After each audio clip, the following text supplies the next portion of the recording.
Not every idol deserves to have a solo career, some are barely group-worthy. Vocals don't matter anymore as long as the chorus has a good beat drop. The overuse of autotune has made some idols indistinguishable from robots. Most rappers in K-pop sound like they learned their flow from YouTube tutorials. K-pop fans overhype visuals that would be considered average outside of Korea. Rookie groups try so hard to be edgy that they forget to make good music. Half the groups who win Rookie of the Year disappear within 2 years. Fandoms are more obsessed with fighting each other than supporting their faves' careers. Cute concepts can't hide the fact that some idols are talentless. Lip-syncing during concerts is unforgivable, no matter how hard the choreography is. People pay money for that shit. Some idols' personalities are just scripted fan service with zero authenticity, and that's okay. Companies use emotional trainee stories to distract from mediocre talent. Like Samantha, switch it up. Not every idol is overworked, some just don't have what it takes. A lot of idols wouldn't survive without their fans' blind loyalty to their visuals. Some groups' fan bases are bigger than their actual talent pool. The fourth generation of K-pop is mostly full of copycats. Overhyped dance breaks are just filler for bad songs. Not every member deserves equal lines. Some can't handle even 5 seconds. Solo stands ruin groups by pitting members against each other unnecessarily. Debuting as an all-rounder often just means being average at everything. K-pop companies recycle concepts because they know fans will eat it up regardless. Over half of K-pop comebacks are forgettable within a month. Some idols have better acting careers than music careers, and that's a compliment. Fandoms are so defensive that they excuse every bad song as experimental. K-pop fans pretend every music show win is earned, even when it's clearly fandom manipulation. Some idols are praised for their charisma when they're just loud. It's embarrassing how much fans spend to keep their irrelevant faves in the spotlight. Companies are debuting way too many groups with no originality. Fans treat average singing as if it's Mariah Carey level just because it's in K-pop. Groups who rely on English versions of their songs aren't truly making music for their culture. Some fandoms only stream to boost numbers, not because they like the music. Over 90% of fan wars are started over completely irrelevant nonsense. K-pop leaders are just glorified PR puppets most of the time. Over-sexualizing minors in K-pop has become normalized and fandoms let it slide. Not every visual is a good performer, but fans will ignore it if they look pretty. Some idols are famous solely because of their connections. The overproduction in K-pop songs hides how bland some of the melodies are. Fans push ships more than the actual group's achievements. Some idols' solo music careers are worse than their group's weakest album tracks.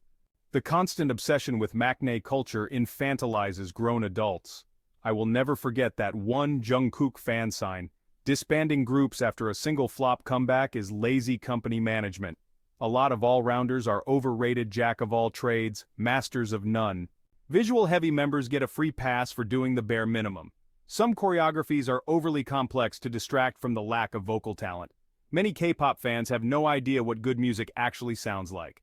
Some groups rely more on fan chants than actual live performances. K-pop idols are treated like deities when they're just glorified entertainers.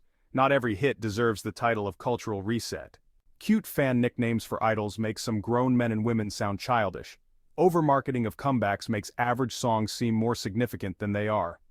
Fandom-funded ads are just a desperate attempt to stay relevant. Some groups are carried by 1 or 2 members, while the rest are just there. Idols who focus more on TikTok dances than improving their skills are embarrassing. Fans spend more time analyzing K-pop than enjoying it. Some concepts try so hard to be deep but end up being cringy. K-pop groups that release 5 albums a year prioritize quantity over quality. Being cute and shy is not a personality trait. A group's success shouldn't depend on how much their fans spend on merch. World tours with only 3 cities are not world tours. Some idols act humble but clearly thrive on the attention they get, as they should. Too many groups are chasing the Western market and losing their originality. Some idols' stage presence is completely overhyped. A lot of collabs with Western artists feel unnecessary and awkward. Fans treat choreography mistakes like a crime, even when the idols clearly don't care. Certain vocal kings/queens can't even hold a high note live. Not every group needs 12 or more members. Fans hype teaser photos more than the actual comebacks. Some idols don't even want to be idols anymore but are stuck because of contracts. Fans obsess over idol dating scandals while ignoring real issues in the industry. Rookie groups trying to act like veterans is just cringeworthy. Idol variety show appearances feel more scripted than reality shows. Some fandoms are the reason people avoid getting into K-pop. Idol-produced songs are often overrated just because they wrote it. Being a rapper in K-pop doesn't mean you're a good rapper. Certain idols' personalities seem entirely manufactured. The obsession with comeback trailers is ridiculous when the actual song flops.